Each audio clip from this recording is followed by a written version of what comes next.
Anthony got pretty wild out there in the second half, but that seemed to help your team play better. What do you think of the 80? Yeah, it was a really gritty win, to be fair. New Zealand Warriors, I thought, started the game very well. They really suffocated us where they handed over footy. But yeah, to have a 14-0 second half, it was really good. I thought the boys showed a lot of fight and we had to defend our line quite a bit, and we did it really well, I thought. How important was Daly's 40-20 to take that pressure off in the first half? Yeah, well, it was a great kick, and they just kept handing the footy over to us probably 5 or 10 metres of their trial line for the bulk of the game, to be fair. So we had to work really hard to get down there into the field. But I thought when we did get down there, we asked a lot of questions. What are the things that you wanted them to change in the second half, attack-wise? Because you did get possession and field position back in your favour. Yeah. How did you turn that around?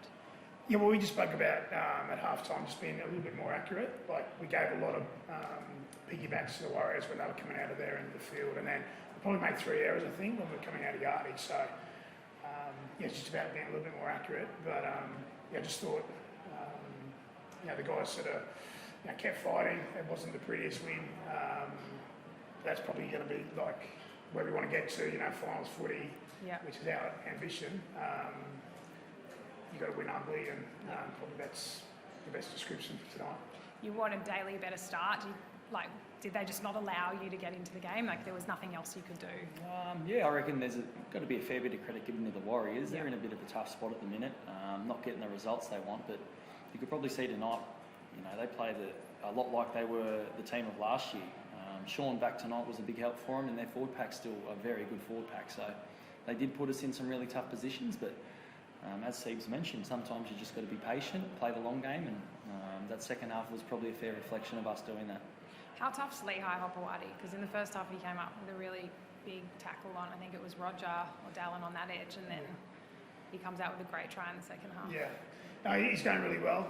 Very early part of his career, and I feel like he's preparing really well each week. He certainly doesn't get ahead of himself. He's pretty cool, calm, collected character, and I just think as long as he continues to work hard, he's going to continue to perform really consistently, which is what we want from him. And that try in the second half was great. I think it was Turbo might have thrown the footy to him, and there was some sort of ball as well. But he's a really good young player, and he's only right at the very beginning, but he certainly added to us a lot of it, I've got to say. Turbo's influence, again, even if he wasn't hands on the ball, it just seems like he scares the opposition when he's even around it. Yeah, certainly. Obviously he's such a big presence, right? So, opposition teams always sort of trying to identify where he is in attack. I thought where Turbo was excellent tonight was actually the other side of the football. Like, our try line defence was really, really strong. And his line organisation was a big part of that. Can I just ask you about his left either shoulder or pec area? In the second half he was holding it a little bit and asking for the trainer to come and have a chat. Is there something there? Not that I'm aware of, yeah. Okay. Yeah. Okay. Yeah. So the early kick for the 40-20, the Bravo where you pushed Charles out, is that just stuff that 320 games of experience teach you? I know it was dry in the first half and went the second. Is that just something experience teaches you?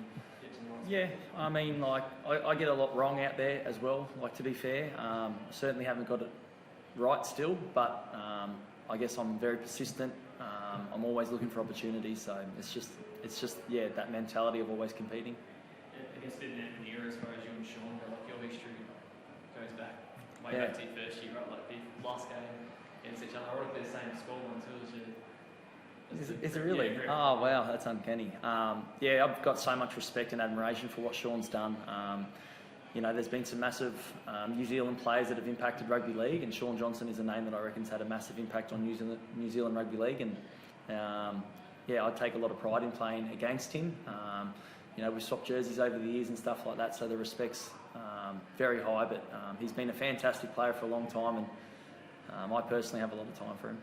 Just where you guys are as a team, you've obviously been here for a long time, and you had that run in 2021 where it was a lot of up-tempo footy and you guys were big. Do you feel like you're finding more ways to win this year than perhaps you've done in other finals runs?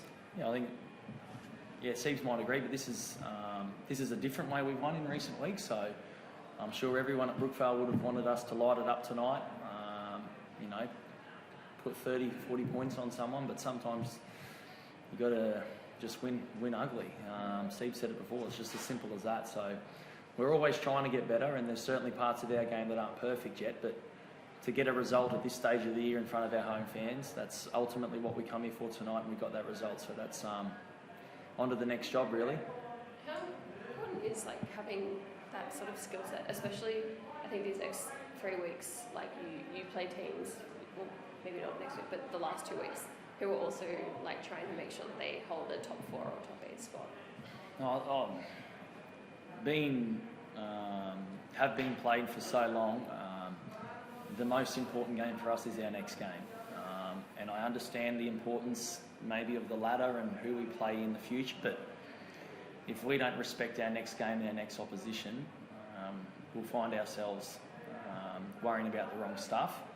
We've got to make sure that our biggest priority is just focusing on where we can improve and then building on the week before. So you guys in the media will hype those games up, and that's deserved because of where we're going to sit on the ladder, but ultimately we just need to focus on playing good footy and beating the opposition in front of us. Tony, can I just ask you to expand on what Steve said about Tommy, the man's presence? I mean, he's run another 200 odd metres today, line break assists, and just done Tommy, but he's such a weapon for you guys, isn't he? I mean, Yeah. he's there and everyone's focusing on him. Yeah. That's yourself and Brooksy, do you think? Yeah, for sure. Yeah, you're not going to hear me speak too poorly about Tom Trbojevic. I love him as my fullback. As Steve's mentioned, both sides of the ball. That's usually the sign of the elite fullbacks is working both sides of the ball. So his defensive stuff tonight was elite, and his running game and his pass selection was awesome. So yeah, he's on a bit of a hot spot at the moment. So yeah, we just keep encouraging him to play footy. Did you know that lightning was going off last night, tonight as well? Did you give you a bit of a fright? I wouldn't say it gave me a fright, but I was very aware of it. So you've got 3 in report. Josh, LAA, Yeah. Ben, Trbojevic and Ruben. Yeah. Anything? Worried?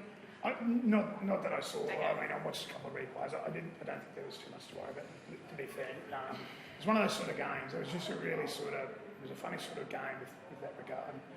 I think they had a few in the report as well. But there was nothing, I don't think, malicious, or I don't think there'd be any concerns just looking at some of the replays. Is there any concern over Gordy's shoulder? Was it you're at the time? Yeah, Gordy, he got a bang on his AC joint, and Tommy Talau was a sort of, I think, a slight pec issue. So I don't think there's too much to worry about from what I understand. And that win all but wraps up a final spot for this team. You had a pretty big year. Like Melbourne last night talking about resting guys. I'm sure it's going to be a debate that comes up over the next few weeks. Do you feel like you need a rest between now and September, or do you feel like you're playing every week? We had a round 22 bye, I'm pretty sure, round 22. So, I feel pretty good for this stage of my career in this part of the season. If the coaches have a different opinion, I'm sure they'll let us know during the week, but I reckon I'm always excited to play. Do the coaches have a different opinion? I always love having Chaz in the team, so I've got to say, I haven't really thought too much about that. I'd rather look after him at training during the week. But yeah, that's probably a conversation for away from here. Well, good, thanks guys.